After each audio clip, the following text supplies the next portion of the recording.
За сайн байцгаана уу манай.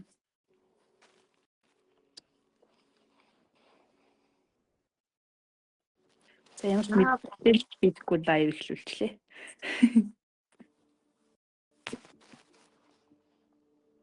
Гинтийн лайв. Гинтийн лайв эхлүүлчихлээ. За арай мэндэ манайхаа. За бит хоёр чинь гинтийн лайв хийхээр шийдээд хоёр орноос ховсынхаа эмчилгээний талаар мэдээлэл хүргэнэ. Тэг гоё юутэй сонирхолтой байдлаар гоё асуулт хариулт аваад явъя те нэг нь яриад тахгүйгээр гоё асуугаад хариулаад явъя. Тэгвэл нэ бас хүмүүст ойлгомжтой баха. Манайх хуудсыг сүүлд дагсан хүмүүс ер нь бол маш их байсан. Тэгээд ойрд маш их олон юм татамжтай асуулт ирж байгаа учраас энэ талаар та бүхэндээ тайлбарлаж өгье. За одоо захирлаас Закигаас гоё юм асуунаа. Аха. Нэг жоохон бүрсэж гэнэ үү камера маань? Зүгээр. Харахуу болгочих уу жоохон яах юу? Зүгээр нүү. Тэгээ нэг оновчтой нэг яг гоё гол 10 асуултанд л хариулъя те. Ер нь байнгын хүмүүсийн асуудаг асуулт. Яа, манай актем чи ер нь яг юм ховсын эмчилгээ хийдэг, сэтгэл зүй одоо энэ ховсын эмчилгээг хүмүүст хийдэг ийм актем байгаа. Тэгээд яг манай актемийн талаар хүмүүс маш их одоо яг юм ховс гэж яг юу юм бэ? Үр дүнтэй юу гэдэг юм амар олон асуулт ирдэг. За энэ дундаас бит хоёр шүүж аваад нэг гол 10 асуултанда хариулах юм лайв хийж гин. Манайхан гоё шеэрлэрээ нөгөө яг ийм сэтгэлзэн асуудалтай одоо ийм сэтгэл зүй жоохон хүнд байгаа хүмүүст шимтгэлгээ шаардлагатай гэсэн хүмүүс байх юм гоё тухайн хүмүүстэй шеэрлээд үзүүлээрээ хүмүүсийн яг сэтгэл зүй эрүүл мэнд талдаа маш хэрэгтэй ийм эмчилгээний талаар та бүхэндээ хүргэх гэж байна. За нэгдүгээр асуулт эхлэе дөө. За 7 хүн үзэж гин. Золуулаа сайн уу? 8 боллоо гэд. За нэгдүгээр асуулт нь за ховсын эмчилгээ гэж ер нь яг юу юм бэ гэдгийг асууя. Ерөнхий ойлголт нь. За ховсын эмчилгээ гэдэг бол ерөнхийдөө сэтгэл заслын хамгийн үр дүнтэй эмчилгээнүүдийн нэг. Яг өөрийнх нь тодорхойлолт нь болохоор бид нар далд ухамсарын түвшинд далд ухамсар дээр хурж очоод биднэрт байгаа тэр асуудлуудыг бүгдийг шийдээд буцаагаад хүнийг хэвийн байдалтай оруулж байгаа тэр одоо эмчилгээ хэлээд байгаа. Өөрөөр хэлэх юм бол бид нарын далд ухамсартай ажилдаг тэр эмчилгээг бид нар одоо ховсын эмчилгээ гэж хэлж байгаа. Англиар бол hypnotherapy гэж хэлээд байгаа. Тэр маань болохоор гипноз гэж орсоор хэлдэг шүү дээ. Ховс гэдэг маань гипноз. Тэгэхээр 3-аас 5-аас 8 секунд бид нарыг одоо нөгөө бид нарын тархинд critical factor гэж байдаг. Бид нарын нөгөө нэг одоо нөгөө ил ухамсарыг маань одоо амьд гэх юм уу сэрүүн байлгаад байгаа тэр нэг факторыг унтраагаад тэгэхээр бид нар 5-аас 8 секундэд ингээд трансын байдал буюу ховсод орно. За түүний дараа үргэлжлүүлээд эмчилгээгээ хийж байгаа гэсэн. Тэр хэсгийг бид нар ховсын эмчилгээ гэж нэрлэдэг байгаа гэсэн. За ховсын эмчилгээгээр одоо яг нь ер нь ингээ ховсын эмчилгээ хийхээр одоо тухайн хүний сэтгэлд ямар нэгэн өөрчлөлт гарах уу? Нэг удаагийн эмчилгээгээр үү? Тий одоо ер нь одоо тухайн хүн дотор нь одоо яг юу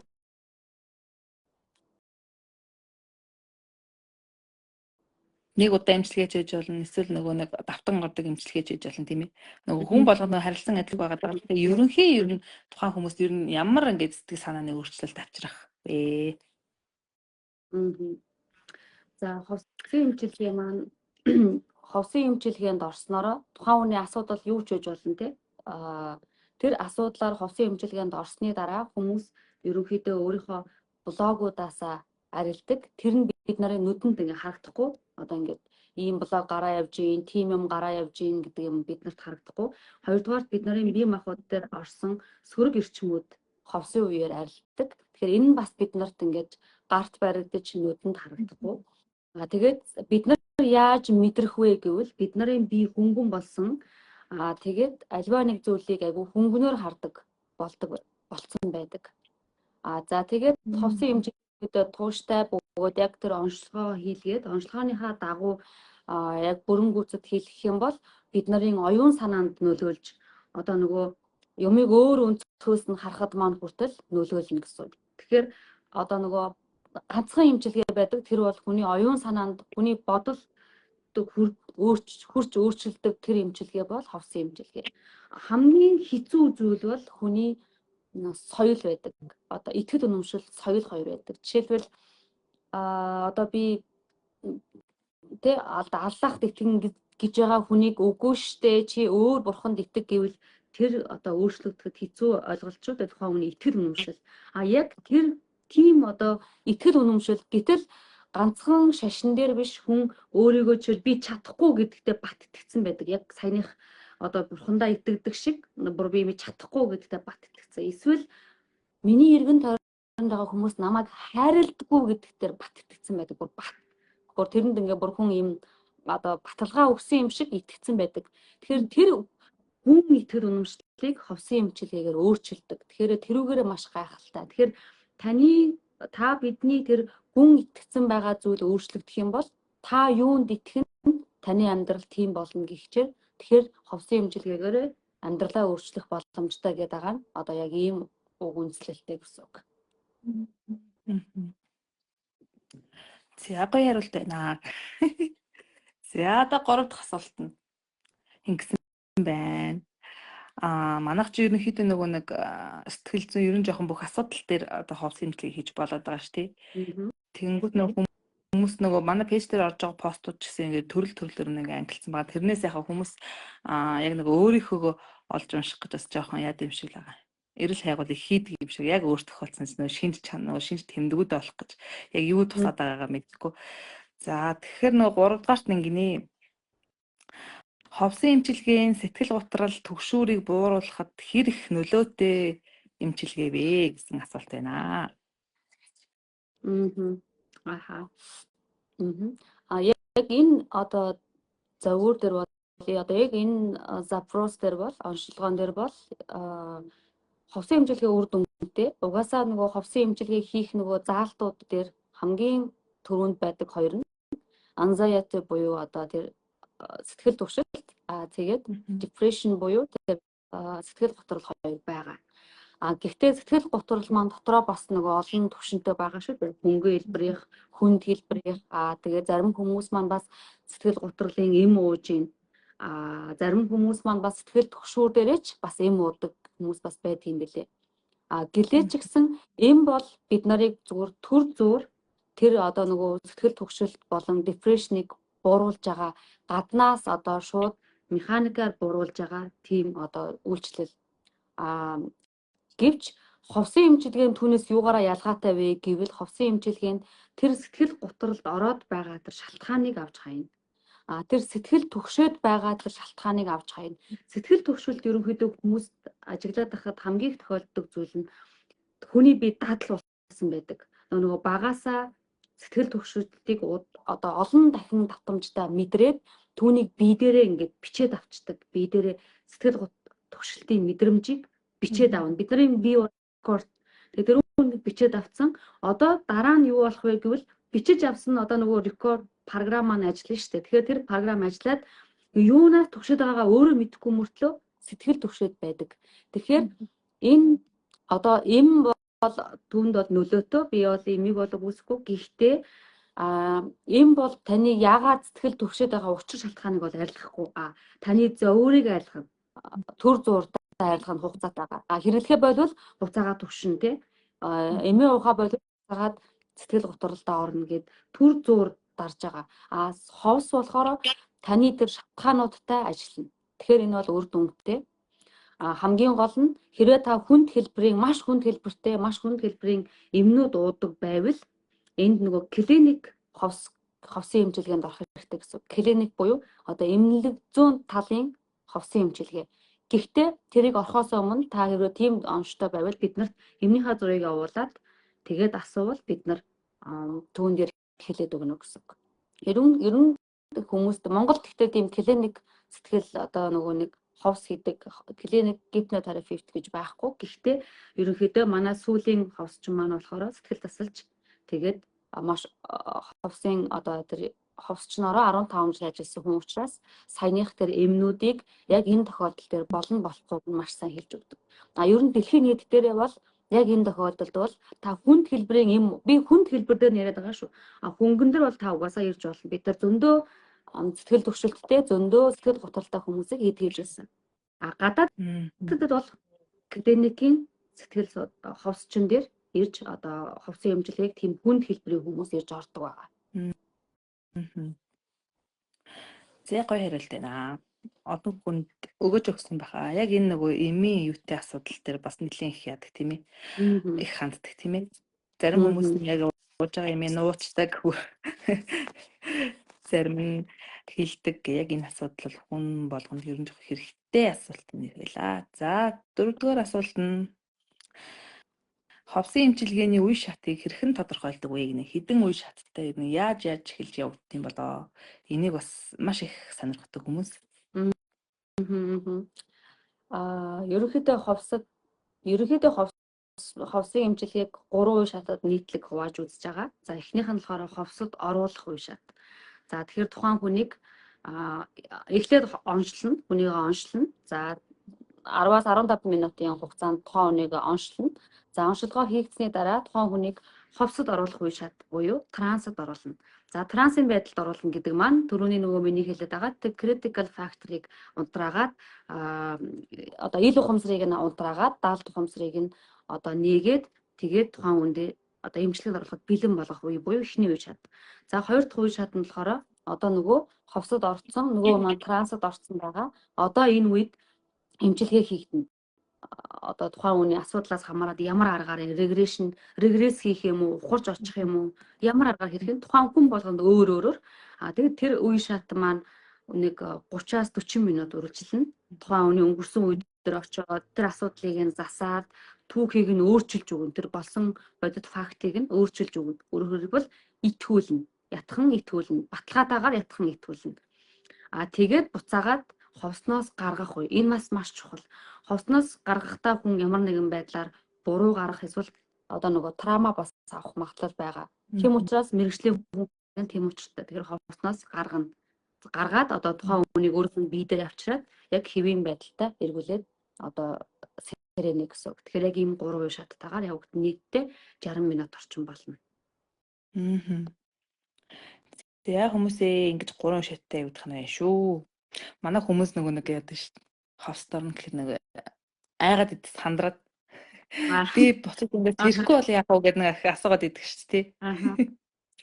Тэгэхээр чинь хүмүүсээ ерөн сэрдэг байх нь шүү. Угаасаа мэрэгжлийн ховстой ажиллаж байгаа учраас тийм бас нэг зүйл нь болохоор нөгөө нэг кинонд гардаг шиг те нөгөө хайртай өнөд дурлуулдаг шиг ингээл тим захаа би бас хүлээж авдаг байсан. Сүүлээд гайг болсон юм шиг үлээ. Миний нэг хайртай охины надад дурлуулж өгч болох уу гэлөө тиймэрхүү асуудууд ирдэг байсан. Сүүлүүд яаж байгааг нь бол мэдэхгүй. Чам дээр бол яасан юм мэдэхгүй. Ямар ч гэсэн тийм асуудууд ирж ирсэн. Тэгэхээр тэрнээс л өөртөө хин нэг дураараа хүсээгүй байхад нь өөрт нь дурлуулад нэг цыган хүмүүсийн хийдгээс өөр. Тэгээд унтуулаад та юу ч оролцохгүй байж идэл ингээл гинт ховс хийгээл буцаагаад сэрхэд та гоё болсон байна гэдэг энэ бас биш. Яг хүмүүсийн төсөөлдөг яг тийм. Би ингээд орлоо, намайг унтуулчих юм байна, би нам унтчих юм байна. Унтчихсэн чинь эмчилгээ хийгдээд тэгээд сэрхэд би ингээд бүх юм ингээд болцсон сэрх юм байна гэж ойлгодог. Энэ бол буруу ташаа ойлголт байх нэ. Тэгэхээр ховсын үеэр та одоо сэрүүн юм шиг байдалтай байна. Бүх юмыг мэдрээ сууж байна. Орчны дуу чимээ одоо таны бүх зүйл идэвхтэй байна. Та тэр ховсын эмчилгээнд та оролцсон. Ягаад гэвэл энд хамгийн гол хүн та. Таны өнгөрсөн үйл явдал юу болсныг мэдэх ганц хүн бол та. Ховс бол эд шид биш шүү дээ. Нэг дохиураар очиод мэдэж яагаад гэдэг зүйл биш учраас та оролцсон, хариулна. Гэхдээ тэр хариулт нь ил ухамсараас ирэхгүй, даалт ухамсараас ирдгээрээ ялгаатай. Тэрний ялгаатай. Тэгээд бид нар заримдаа санаагүй юм а ховсын үеэр сандаг. Тэгсэн байж тээ. Тэр үед тэр хүн тэгж хэлсэн болохоор би тэгж бодсон юм байж тээ гэж санаагүй зүйлээ сандаг. Тэгээд тэр триггерийн тусламжтайгаар ховсыг хийгээд Тэгээ буцаагаад одоо сирен гэдэг байгаа маань тэр хүн унтаагүй байгаа шүү дээ угаасаа. Цаасан байдалтай л байгаа. Тэр хүнийг буцаагаад хэвийн байдалд авчрахыг нь бид нар сирен гэж хэлээд байгаа. Түүнээс биш ховсын үеэр бид нар ерөөсөө унтахгүй. За энэ асуулт бас маш их ирж ирсэн тийм ээ. Баг чат болгонд ирж байна. За дараагийн одоо чинь 4-р асуулт явах чинь тийм ээ. За тэрнээс өмнө хоёулаа жоохон комент уншиж уу. Тэгээ. Хөөрхөн ганц 2 комент өгч ирсэн. Ингэнэ. Жирэмсэн эмэгтэй хүн ховсод орж болох уу гэсэн байна. Энэ дээр болохоор бас нөгөө сараас нь хамаарна. Нөгөө жирэмсний сарууд байгаа шүү дээ. 1 сараас 9 сар. За тэгээд хоёр асуудлаас нь хамаарна.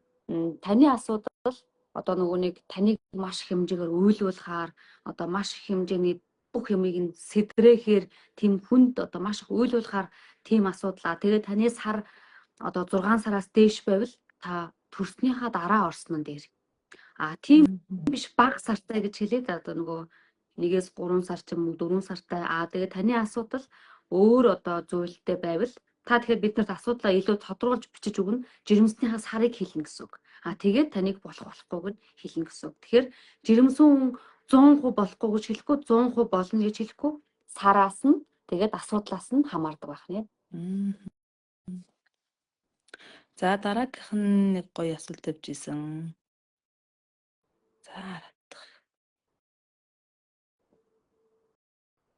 мартамхай хүнийг хэвийн болгож болох уу гинэ. Юм мартахгүй болгож болох уу гэсэн. Ачаа гоё асуулт шүү дээ. Тийм кейс, тийм эмчилгээнд манай дээр бол хүн ирж байсан. Яг би нэг өөрөө орчуулж байгаа үедээ их хүмүүсийнхаа нөгөө асуудлуудыг санаж байдаг байхгүй юу. Тэгэхээр мартамхай хүн мартамхай болсон шалтгаанууд гэж байдгийг. Тэгэхээр тэр шалтгаанаар нь бас ажиллана. Тэгүн гот заримдаа бидний амьдрал таагүй зүйл тохиолдоод тэр зүйлийг би мартмаар байна гэж бид нар өөртөө команд өгөр даалт ухамсар мартах гэдэг команд ажиллаж эхлээд бидний мартахыг хүсээгүй зүйлүүдийг хамт мартаж эхэлдэг. Тэгүн гот ховсын үеэр тэр мартахыг хүссэн үйл явдал чинь юу юм? Тэгээд би бусад үйл явцыг хамт мартахгүй гэдэг тэр зүйлийг ойлгуулж одоо эргүүлээ буцаагаад залруулах хийж өгнө гэсэн. Тэгүн гот буцаагаад та түүнийг өөрөөсөө тавьж явуулаад ховсын үеэр тэр бүгдийг би мартмаар байна гэсэн команда тавьж явуулж сулалж явуулахаар та буцаагаад хэвийн байдалд орж эхэлнэ гэсэн. Нөгөө та нар маань санаж байгаа мартамхай болгол өвчин гэдэг нэг явж идэг байсан шүү дээ. Тэндээс уншчил байсан би зөндөө удаа. Тэгэхээр мартамхай болгол идэх боломжтой. За дахиад нэг асуулт уншаад 3 асуулт болгочих. За ингэнэ. Хүн ойролцоогоор ховсод хэдэн удаа ордог вэ? Бас 10 настай хүүхдийг ховсод оруулж болох уу? Ааш цангийн засна гэж байх уу гинэ.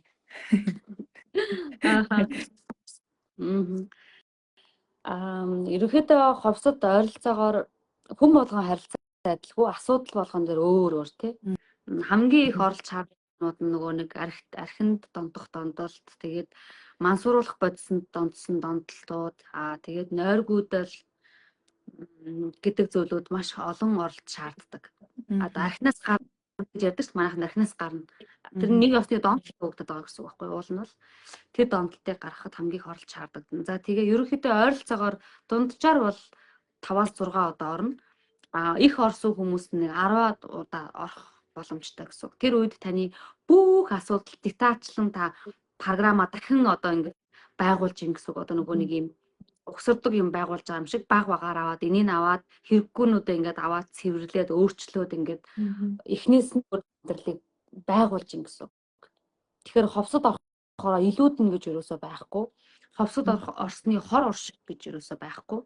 Тэми орлоо гэдэг юм юусоо байхгүй. Бид нарт угаасаа өнөөдөр хүртэл 30 хүртлээ ховсод ороогүй бол хангалттай бол асуудал байгаа. Багдад ороо ээж 2-3 удаа хүнд гомдсон байгаа мартаж чадахгүй. Аав ээжтэй гомдсон байдаг их гэхдээ өөртөө зөвшөөрдөггүй.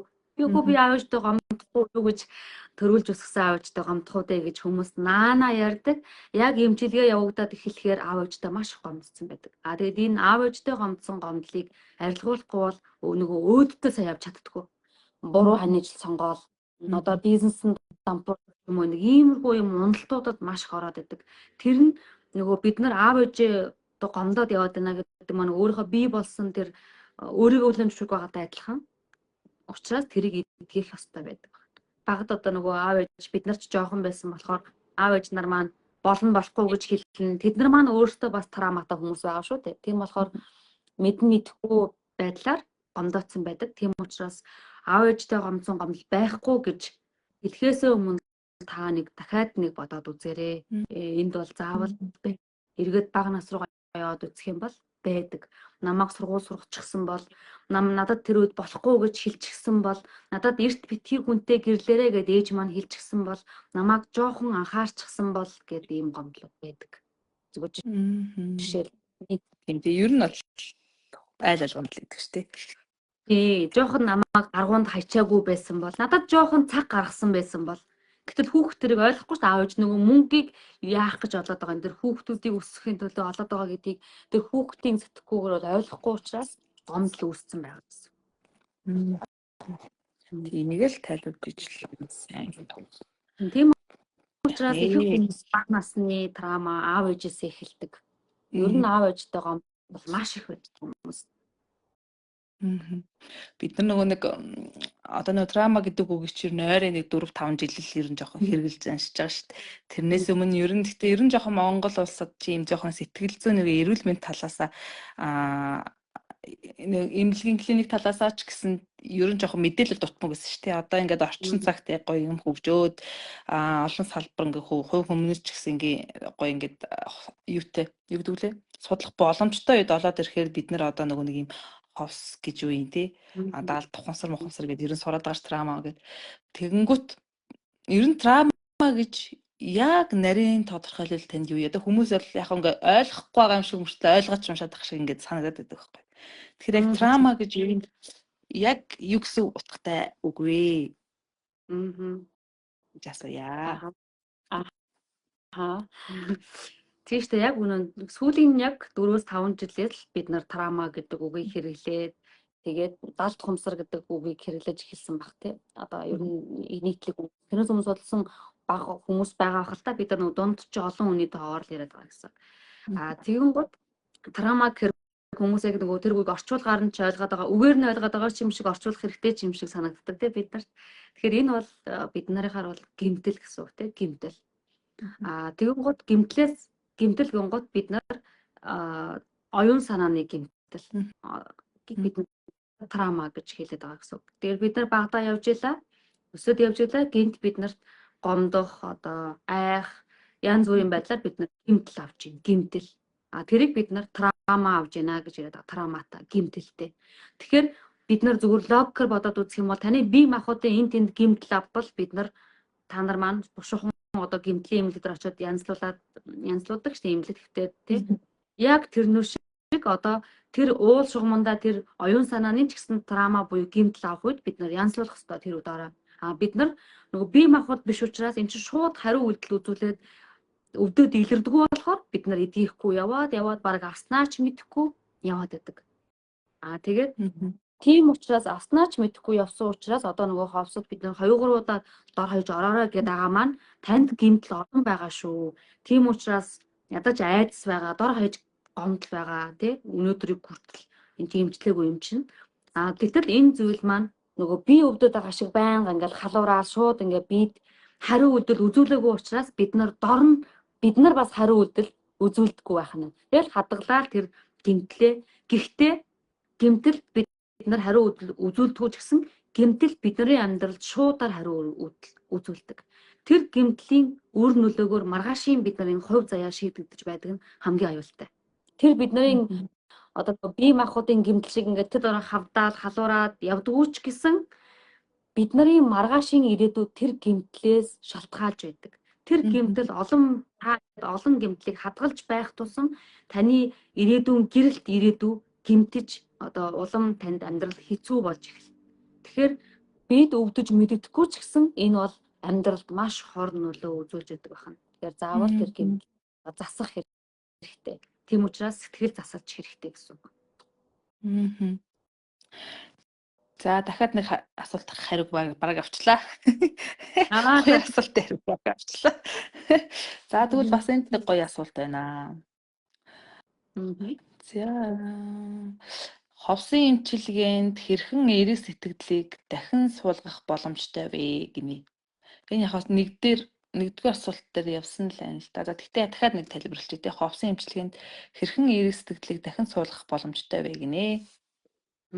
Эерэг сэтгэлдлийг гэдэг нь эерэг мэдрэмжийг бах тий. Одоо нэг бодол санааг нь одоо бид нэр өөрчлөж байгаа шүү дээ. Бид нар чиг шиг би ямар өөрчлөлт байгаа шүү. Манай хос маань өөрчлөлт байгаа шүү. Бид нар гэж юм бас.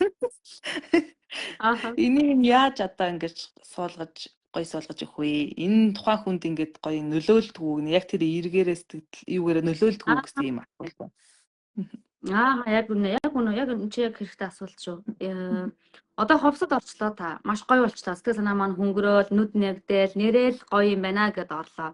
За ингээд ороод явсны дараа бид нарын 3-4 хоногийн дараа бидний махбод маань эргээд нөгөө нэг мэдрэмжээ нэхэж эхэлдэг. Нөгөө нэг зуршил болсон мэдрэмжээ нэхэж эхэлдэг. Одоо нөгөө төгшүүр баян гамнаар төгшөөр байдаг мэдрэмж маань эргээд бие маань нэхэд эхэлдэг.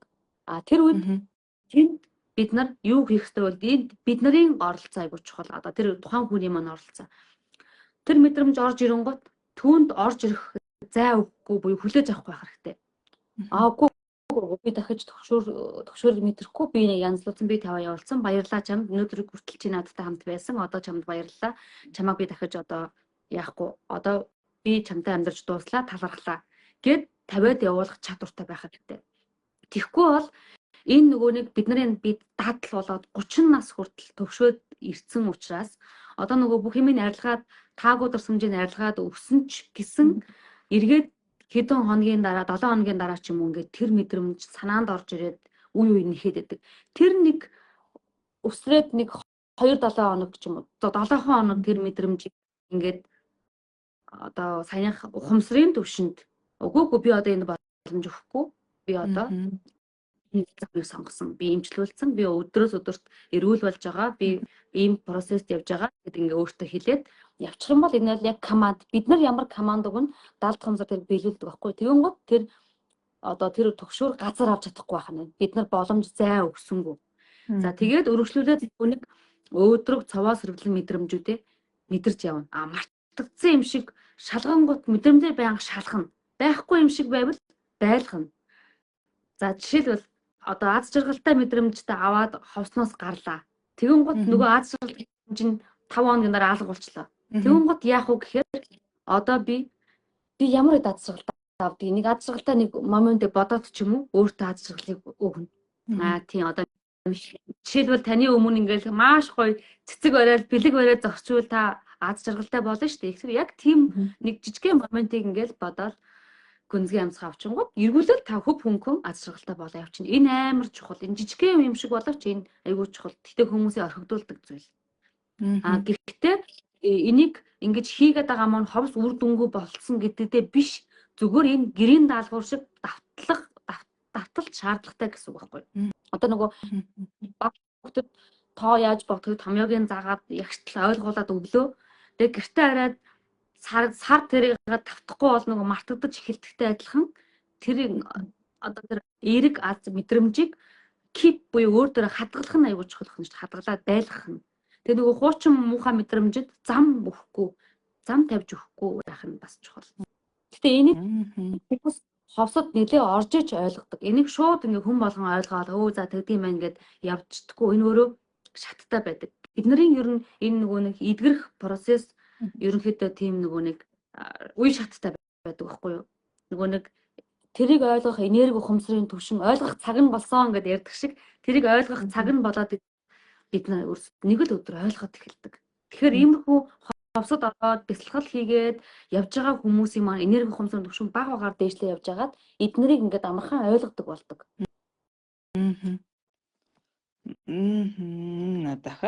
Дахиад нэг асуулт асуучих хайрыг навчлаа.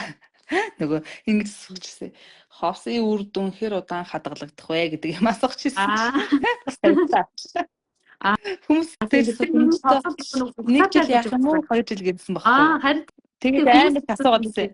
Хэдийн хугацаагаар ховс барих вэ гэх. Тэгэн гот би нөгөө нэг баг ботокс эмчилгээ нөгөө барих хугацаа асууж байгаа юм санагддаг байхгүй ядаа шууд. Тэгэхээр энэ бол яг тийм зүйл бол биш одоо нөгөө нэг бид нар нөгөө ботокс хариулаад 6 сарын хугацаатай гэдэг шиг тийм юм бол биш.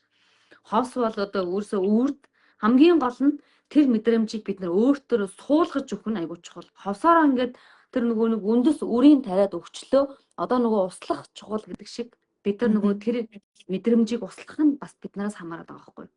Тэр үр ерөөсөө сууж өгөхгүй байсан үрийг суулгаж өгөөд одоо бид нар услах хэрэгтэй. Тэгээ услсны дараа энэ бол үрд. Одоо тэр маань урагчлаа үрд. Энд хугацаа ерөөсөө байхгүй. Харин тэр огт услахгүй хайвал таны нөгөө хуучин байсан мэдрэмж чинь угаасаа хүчтэй байгаа. Та түүнийг 30 жил хооллож ирсэн. Тэгэхээр дөнгөж суусан үрээс чинь 30 жил байж ирсэн ховс нөгөө хуучин сөрөг мэдрэмж маань хүчтэй учраас тэр давмгаалах га таныг хуучин мэдрэмж рүү аваачих гад чирээд байдаг байхгүй. Тэгэхээр тэр үед л байх хэрэгтэй гэсэн. Дахиад юу байцлаа гэж. Миний асуудал багасаад ах ямар хэцүү. Нэг хариултаар амар нэг юугаар мангар бол хариултаа аваад байна. Тэгээ ингээд идэг. Одоо нөгөө хэдүүлээ ингээл дараа нь өөрөөсөө ингээл гоё услана гэж тэгж байгаа штэ. Тэгэнгүүт нөгөө нэг яг ингээл ховсоос дөнгөж сэрэнгүүтээ нөгөө одоо нөгөө хүн ч өөр штэ. Зарим дөнгөж сэрэнгүүтээ амар гоё ингээд толгойн хоосорч сэтгэл нь гоё ингээд муханыг харчуулаг нь ааш идсэн юм шиг ингээд тайвширчдаг хүн байна. Яг адилхан ингээд өр нөлөө аваагүй юм шиг өмчлөө ингээд унтаа босоод ирэхэд маш гоё ингээд болцсон байдаг хүн байна тий. Тэгснэ 2 3 хоног яг нэг сэтгэлийн зовир бүр ихсэн юм шиг санагдаад байна гэсэн хүмүүс чинь 3 дахь хоногоос нь ингээд шал өөр энийгээ явждаг шал өөр хүмүүс идэг шүү дээ тий.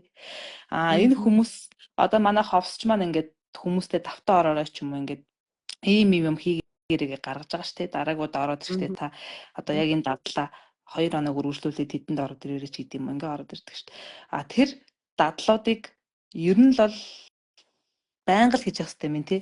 Өөртөө ингээ байнга давтамжтай л хийж явах хэрэгтэй юм тий. Одоо нэг манай ховсч маань өгсөн зөвлөгөөг л өдөр болгон давтж явахгүй бол ганцхан ховсын үр дүн хүлээгээл бас хэцүү юм биш тий. Хүмүүс чинь яг юу гэж хэлэх гээд байна вэ? Тэгэхээр нөх хүмүүс ямар юм бэ? Гоё өөртөө гоё хайртай яг тэрнтэйгээ гоё тэмцэж байгаа бол гоё тэмцэн шиг л тэмцээд өөрөө хичээх хэрэгтэй гэж хэлгээл амар олон юм нарчсан. Тийм тий.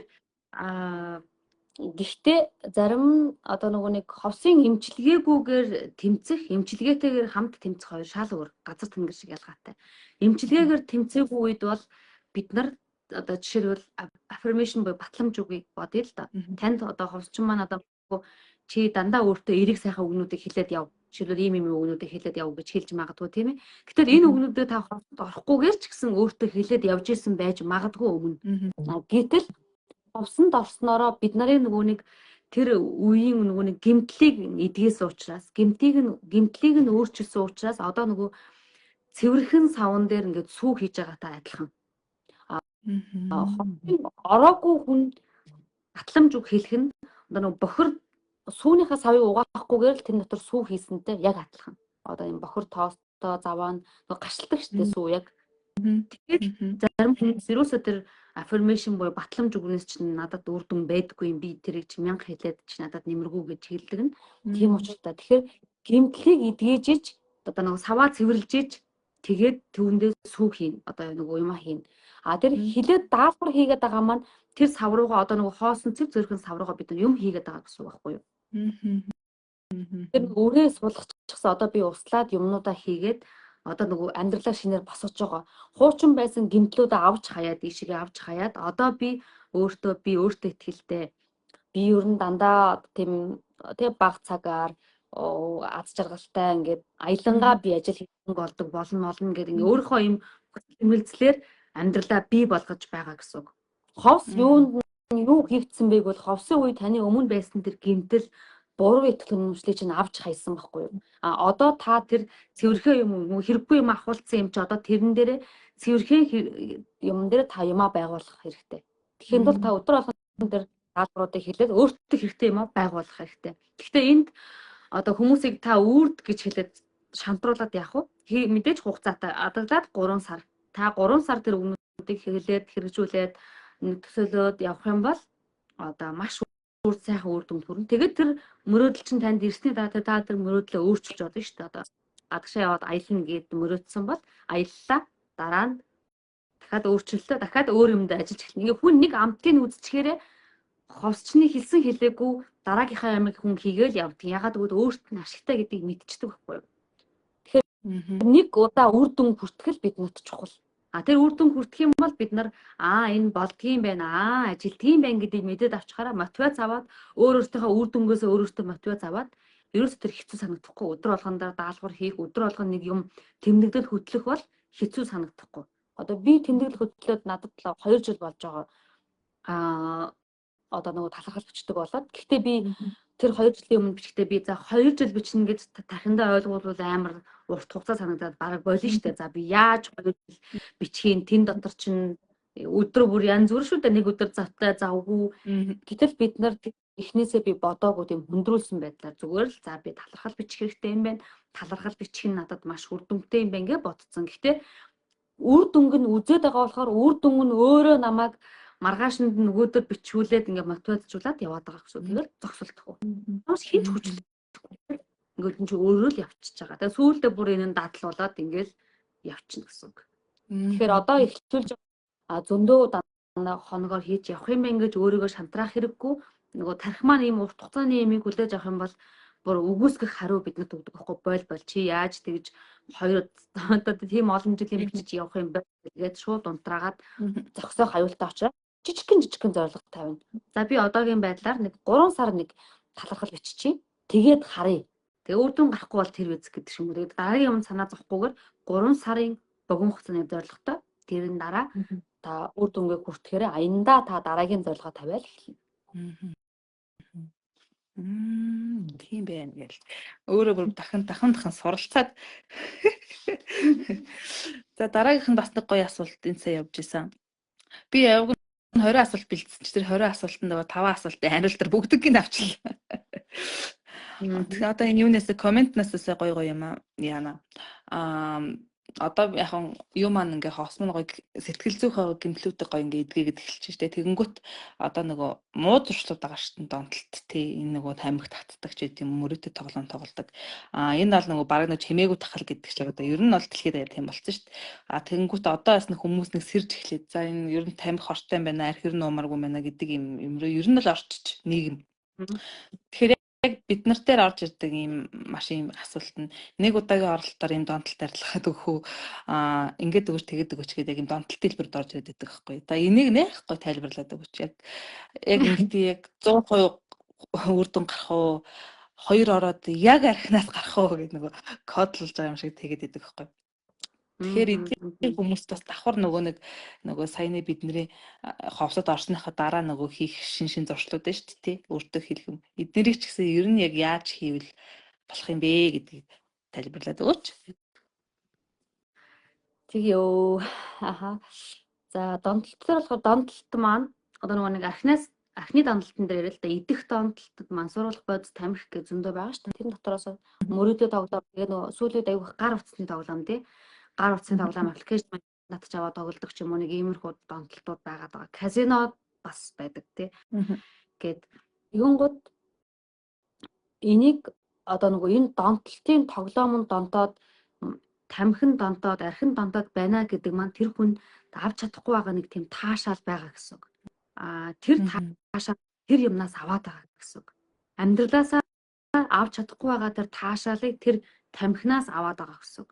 Тэр архийг хэрэглэх үед тэр мартаж чадахгүй байгаа асуудлыг мартаад зүгээр өөрийгөө бие сул тавиад одоо тэр таашаалыг аваад байгаа гэсэн. Тэр тайван байх тэр таашаалыг энгийн үедээ байж чадахгүй тийм юмар орлуулж аваад байгаа гэсэн. Тэгэхээр энэ цэвэр 100% сэтгэл зүйн асуудал гэмтэл гэсэн. Тэгэхээр энийг учир шалтгаантаа нь одоо хийн. Түүнээс нөгөө нэг архинаас гарч байгаа шиг нөгөө нэг ингээд бөөлжүүлээд юм уулгавлаад бөөлжүүлээд за чи хэдэн сарын хугацаатай шүү гэдээ ингээд явуулдагаас өөр. Энэ бол өөр. Тэгэхээр энд таны тэр архин уугаад байгаа шалтгаан юу юм бэ гэдэг нэг бүрчлэн тэр өвчтөнтэй тодруулна. Гэр бүлийн асуудал юм уу? Эсвэл одоо тий залуу багтаа хийсэн алдаанаасаа болоод тэгж явдаг тохиолдлууд байж болно шүү дээ. Багтаа одоо эмэгтэй хүүхдтэй тоглолцсон ч юм уу. Тэгээд түүнийгээ баян санаж алдаандаа гимшиж явдаг. Тэрийг одоо өнөөдөр хэлж хүн болгонд ярьж явахгүй ч гэсэн тэр юмыг ингэж одоо хэрэглэснээр тэр зүйлийг одоо мартаж байгаа гэсэн. Тийм бүр кейстэй хүмүүс манад иржсэн учраас яг тэгж эрэгтэй хүмүүс тэр бодлууд байдаг. Тэгэхээр энэ тэр шалтгаануудыг нь явж арилгах нь. Тэгэхээр арх уухад ганцхан шалтгаан гэж байхгүй 2-3 шалтгаан байдаг. Тэгэхээр энэ 2-3 шалтгааныг арилгаад тэгээд таны даалт ухамсар маань энэ асуудал гүн нөлөөлж байгаа юу, хөнгөн үү гэдгээс хамаарна. Одоо нэг бид нар эмчт очихоор тэг хүнд байвал арай удаан хугацаанд идгээд хөнгөн байвал хурдан идэгдэг штэ. Хүндрүүлэг очвол тэг яг тэрнүү шиг. Тэгэхээр эмч шууд одоо ингээд баталгаа өгвөл та шууд 2 хоногийн дараа 2 ороод одоо архинаас шууд 100% гарна гэж бол хэлэхэд бол боломжгүй. Яагаад мэдээж багасна. Гэхдээ яг 2 орох уу 5 орох уу гэдгийг тэр ховсчин хүн маань онцлогоо хийсний дараа хэлнэ. Гэхдээ тэр хэлж байгаа нь бас бүр 100% тохирохгүй. Ягаад гэвэл таны даалгавар хийгээд дараагийн ховсонд та ямар байдалтай ирэх юм. Тэрийг бас ховсчин харна. Тэгээд ерөнхийдөө хүлээж авж байгаа байдлаас хамаарна. Яг нөгөө нэг хичээл тооны томьёо момьёо заагаал тэг хүн болгоны нөгөө хүлээж авах потенциал өөр байдаг шүү дээ. Ингээл нэг нь маш хурдан ойлгоод данзаагаад бодчихдаг. Нэг нь удаан ойлгоод удаан мартаад байдаг шүү дээ. Яг тэрнүү шиг тэр эмчилгээг бас хүлээж авж байгаа даалт ухамсарын хэмжээ юм бас байдаг. Тэгээд тэр асуудлыг тавьж хэмжээ бас байдаг. Бид нарын даалт ухамсар маш ухаантай. Зарим үед асуудлыг жижигээр тавьж явуулдаг. Тэгүн гот нөгөө бид нар хүмүүст ингээд 2 ирээрээ 3 ирээд байгаа гэдэг амаа ингээд нөгөө мөнгө олох гол дараагийн оролтондоо татах гээд байгаа юм биш байхгүй юу? Бид нарын даалт ухамсар баг багаар тавьж явуулдаг хэмжээтэй учраас бүгдийг хийгээд зүгээр л нөгөө нэг ингээд савн дүүрсэн байхад ингээд халиад асгаж байгаатай адилхан учраас тийм учраас таныг дараагийн оролтонд ирээрээ эхний удаадаар энэ хэдийн асуудлыг янзлана гэдэг байгаа маань тийм учиртай. Тэгэхээр бидний даалт асуудлыг тавьж явуулах бас хэмжээтэй байх нь хүлээж авах нь бас хэмжээтэй. Нэг удаадаа хүлээж авах нь хэмжээтэй. Хүн болгоны харилцаа адилхан.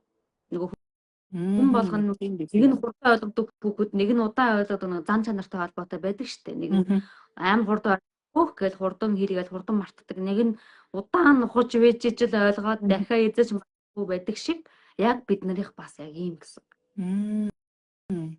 Тэгэл юу гараад идэх юм бэ ш тэгээд. Гэхдээ ерөөсөө нөгөө огт ороогүйгээс ховсод орох нь бол хамаагүй илүү үр дүнтэй. Яг нөгөө нэг ийм шинжлэх ухааны тийм судалгаан дээр хүртэл гардаг нөгөө нэг юм микроскоп гэдэг юу төлөө микроскоп гэдэг нөгөө биологийн тийм микроскоп гэдэг лөө тэрүүгээр ингээд онцгийн орохын өмнөх таны эд эсийг хараад ховсод нэг удаа ороод гарсны дараа харахад түүнүүгээр өөрчлөлт мэдэх боломжтой. Тэгэхээр танд нөлөөлж байгаа гэсэн үг. Гэвтэл бид нар амьдрал дээр тэрийг зарим хүмүүс мэдрэхгүй ч байж магадгүй. Нэг их юм мэдрэхгүй ч байж болно. Тийм хүний нэг нь бас би байсан байхгүй. Ерөөс нэг оролтын дараа би нэг их мэдрээгүй. Яг адилхан ховсчонд ороод байгаа мөртлөө одоо манай клиентуудаас тийм хүмүүс аймаг уулаа гадардаг хүн ч байна. Тэгэхээр энэ бол нөгөө хүний онцлогоос хамаарж байгаа. Гэхдээ юм мэдрээгүй байна гэдэг нь танд үр дүн өгөөгүй гэсэн үг биш. Энэ хугацаа орно. Даалт ухамсарт хугацаа хэрэгтэй гэсэн. Тэр тавьж явуулахад хугацаа хэрэгтэй, хүлээж авахд хугацаа хэрэгтэй л гэсэн үг. Би өрөө тавьцаа одоо суулгах ажлуудаа хийгээд цааш нь явна гэсэн үг. Юм мэдрэхгүй байна гэж шантраад бас болоороо гэсэн үг биш. Тийм байна. За ойлголоо.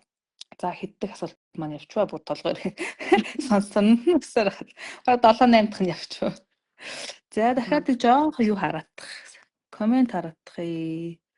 Түрүүнд нэг донтолттой юм явж исэн баха. Өөр юм байна уу? Нэг гоё асуулт байна уу? Манайхаа нэг час хийсэн гоё асуулт асуугач. Хамгийн түрүүнд асуусанд нь хариулъя. Тиа, энийг харчаад би тэгжсэн байна. Өөрөөтэй тоглоомын донтолттой хүн танай авсад нэг удаа оролдоор үр дүн яаж гарах вэ гэдэг манайхан сая хэлсэн шүү. Тэг гол нь нөгөө юу чухал тийм ээ нөгөө тухайн хүн өөрөө хүсэж ирж гин үү хүний хүслээр ирж гин үү гэдэг чинь ер нь бол маш чухал тийм ээ. Тэр бас маш чухал. Тэгээд түүний дараа тавтан ирэх нь бас чухал. Тавтаж ирэх хэрэгтэй байдаг ерөнхийдөө бол. Яагаад гэвэл энэ одоо үзэлтэй 30 жил, 40 жил, 50 жил та гэмтэл аваад тэрийг эдгэхгүй яваад ирсэн учраас нэг удаа ороход сая нэг түрүүний хэлсэнчлэн нөгөө хэмжээтэйгээр бид нарын трама багасаад тавьж явуулсан хэмжээгээр бид нар хүлээж авна. Тэгэхээр 30 жилийн юм гэдэг чинь асар их юм байгаа шүү дээ. Тэр дотор гомдолж байгаа, айдсж байгаа, стрессж байгаа, одоо юу байдгийг бүгд байгаа. Тэгэхээр энэ болгоныг авч хайна гэдэг маань өөрөө тийм ойлголттой байх нэ. Тийм учиртай байх нэ. За яйдөө одоо нэг хамгийн нэг чухал юм асуугаад хоёлаа юу яа. Асуултаа дуусгая тий.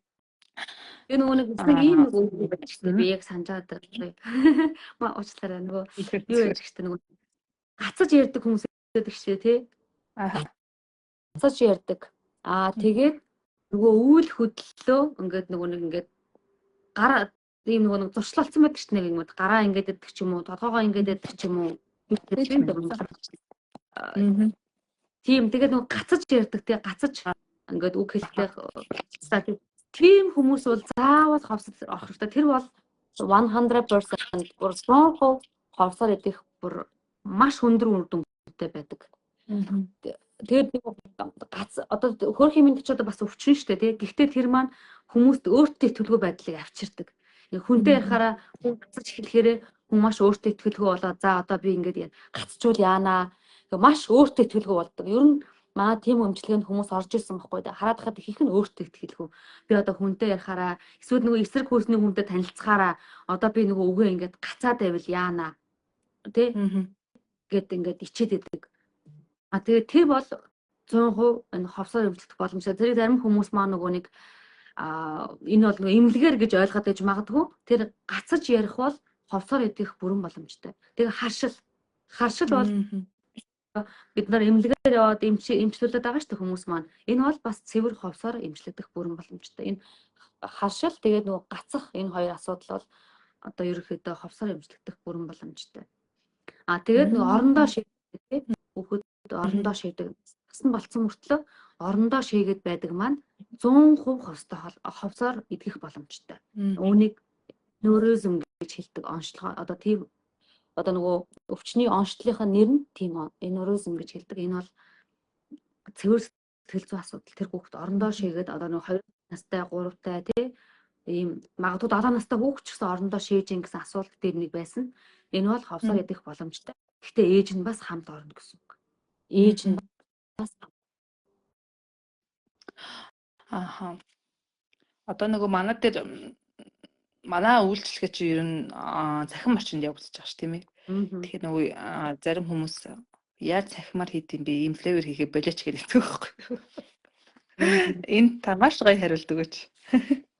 Тэр нөгөө нэг ховсоор дахиад хэлээд өгөөч. Нөгөө цахимаар хийдэг ш.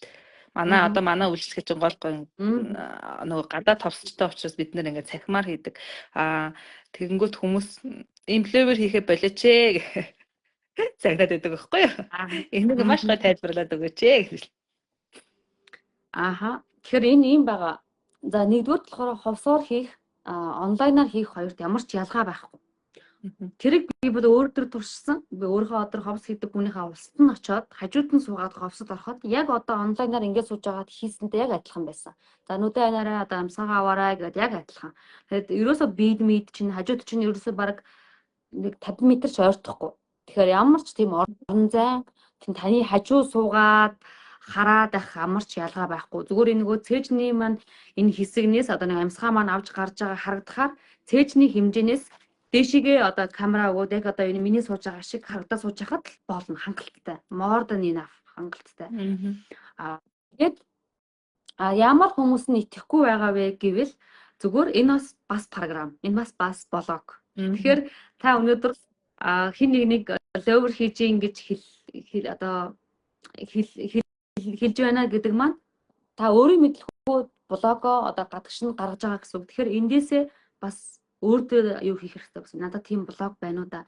Би ягаад бусдыг ловерчин гэж хэлээд байна. Тэр ер нь бусдыг ловерчин гэж хэлж байгаа хүнд бас өөрт нь тийм төрлийн програм байгаа гэсэн. Одоо ингээ гүн явбал хүмүүс бүр одоо таны блогуудыг жоохон яриад таныг хідэн үг ярихад л таны блогуудыг мэдэж эхэлнэ. Тийм учраас та эргэн тойрноосоо харж байгаа юм болгонд танд байгаа блок гэсэн үг. Тэр блок та тэрийг аль дотоос олж харна. Тийм учраас бусдыг одоо тэгж лөөрч ингэж хэлж байгаа бол танд бага зэрэгээр тэр зүйл бас байгаа гэж ойлгож болох юм. Тэгэхээр энэ зүйлтэй ажиллах хэрэгтэй. Хүн муу хүн гэж байхгүй. Зөвхөн блоктой, травматай хүн гэж байгаа. Тэрийг мэдэж тэр блокуудыг ойлгох хэрэгтэй. Хоёрдугаар бидний биедээ сөрөг эрчим орцсон байдаг. Одоо нөгөө гинт айх үед, бага наснда гинт нэ цочих үед, гинт гомдох үед, маш их хэмжээгээр шаналж уйлах үед сөрөг эрчим бидний дотор ороод энэ тэнд одоо зүрхэн дээр ч юм уу, хүлэн дээр, гарн дээр, хоолоон дээр энэ уюуд дээр байрладаг. Тэгээд бидний идэж байгаа хоол, бидний энергиэр тэр хоололдог. Тэгээд тэр том болоод байж идэг бидний биед.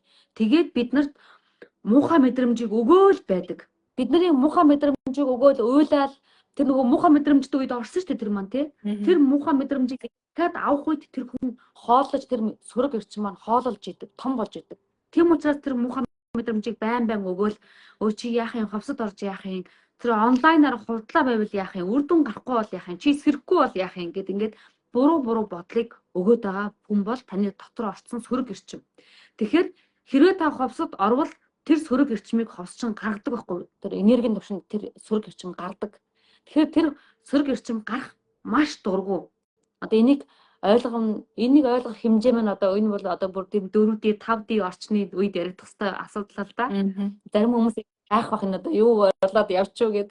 Гэхдээ ер нь бол тайлбар нь энэ бол мөн. Энийг бол би яг 5 дахь жилдээ сураад сүүлийн 2 жилээс л би мэдэж ойлгож ихсэн. Эхэндээ би ч ойлгодгүй байсан. Юу болоод сөрөг эрчим орсон болоо явчим гэд. Гэхдээ энэ яг үнэ. Тэр сөрөг эрчим маань бидний биеэс гарах дургу. Дургу учраас биднэрт тийм мэдрэмжийг өгдөг. Нэг кейс байсан. Манайд нэг маань ирсэн. Одоо нэр нь хэлээгүй юм чинь зүгээр ах гэж бодож чинь асуудлыг ярьж байгаа учраас хүн болгон надад намайг хүндэлдэгөө гэж тэр хүний блок нь тийм байсан. Трама одоо сөрөг програм нь. Тэгэн гот юу болсон бэ гэвэл гівгэнт ховсчны маань тэгээ бидний зүгөөс нөгөө байдаг байсан интернет бан тасраад тэр хүнийг ингээд ховс хийжээд тэгээд бид нар одоо нөгөө сандраал тэр гадаад ховч маань гараа явцсан сандраал яг би оршуулж болж исэн үе байсан. Эргээд ортол тэр хүн маань нүдэ нээчихсэн амар ууржсэн тиймээ намайг хинч хүндэлтгүй. Та нар яг батлаад өглөө тиймээ намайг хинч хүндэлтгүй гэж байгаа байхгүй юу. Гэтэл энд яг юу болсон бэ гэвэл бид нар 3 жил ховс ихэд ерөөсөө интернет тасраагүй. Яагаад тэр хүн дээр тасарсан бэ гэвэл тэр хүний сөрөг эрчим, сөрөг програм маш хүчтэй ажилласан. Бидний интернетийг хүртэл таслахад нөлөөлөөд тэр хүн өөрийгөө би намайг хинч хүндэлдэггүй гэж бодоод програм маань ажиллаад байгаа учраас хинч хүндэлдэггүй гэдгийг харуулахын тулд яг эмчилгээний үеэр интернет хүртэл тасарч одоо тэр хүнд хүндэлгүй юм шиг харуулсан. Түүнээс биш бид нар юу гэж одоо тэр хүнийг хүндлэхгүй байх вэ? Тийм юм бол байхгүй байтал яг тийм нөхцөл байдал үүсэж харагдсан. Энэ бол биднэрт байгаа програм яаж ажилдгийг бүр яг яруу тод жишээ. Тэгэхээр та алхмаа хийгээд ховсод орхоос ч өмнө нэг таныг урд татна. Яах юм бэ? Онлайн штэ. Үр дүн гарахгүй болох юм. Онлайн бодлоо штэ гэд. Тэгээд яг ирээд байж итэл чин зарим маш цөөхөн тохиолдол дээр ингээд интернет гацдаг ч юм уу. Эсвэл таны хаалгыг хүн ирээд тогшдог ч юм уу. Ингээд нэг иймэрхүү саадууд гардаг нь таны биеэс сөрөг эрчим гарах дургу байгаа гэсэн. Ингэх тусам та гүг би гаргана, би өөрөөсөө хайртай, би сөрөг зүрлээс ангижлна гэд 1-2 удаа шийдвэрийг гаргачихад энэ бол ангижирдаг гэсэн. Яг түрүүний нөгөө нэг би энэ зүйлгүй гэдэг шиг тийм зай өгөхгүйгээр энэ зүйлдээ орох гэсэн. Энийг дөнгөж одоо нөгөө нэг ойлгоно би дөнгөж үзэж байгаа хүмүүс энийг ойлгоход арай дээр өөр төвшнөх. Гэхдээ ер нь бол тайлбар нь бол яг ийм.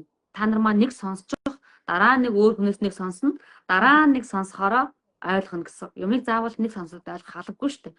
Ер нь нэг удаа сонсцсон байхад дахиад нэг удаа нэмэрлэхэд тэр үед тэгж нэг ярьжсэн шүү дээ гэж ойлгоно гэсэн үг. Яг тэгнэ манай хүмүүс сайн л бах өө. Манай пэйжийг дагдаг хүмүүс чи. Сонсоход ер нь ямар санагдаж байна санийг сонсоход санагдаж байна уу гайгүй ингээд орчдог энерги сонсдог.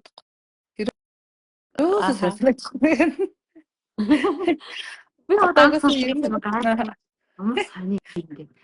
Тэ ямар сони ингээд. Гэхдээ би танаас өөрөө сонссоор гад юм болсон юм. Тийм байж магадгүй. Ерөөсөө сайн санагдахгүй.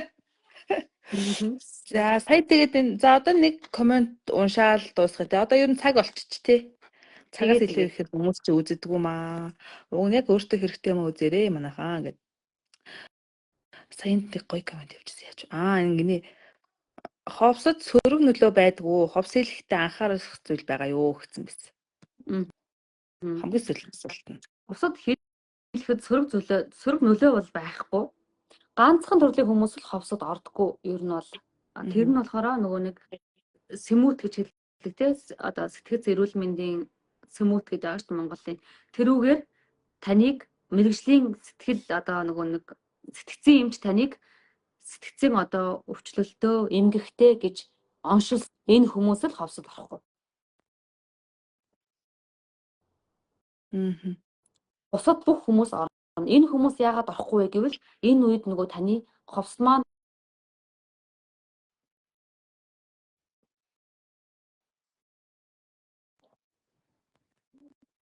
Таны дуу хаагт.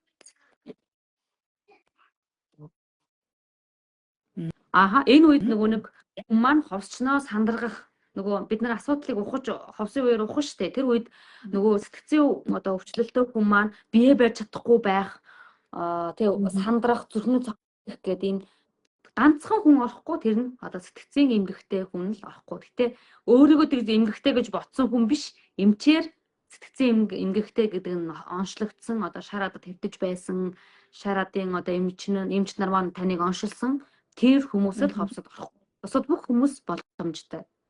Саяных нөгөө нэг хүнд төрлийн эм уудаг байвал тэр эмээ явуулаад асуугаад яаж явах уу гэдгээ ярилцаад энэ клиник юугаар болно.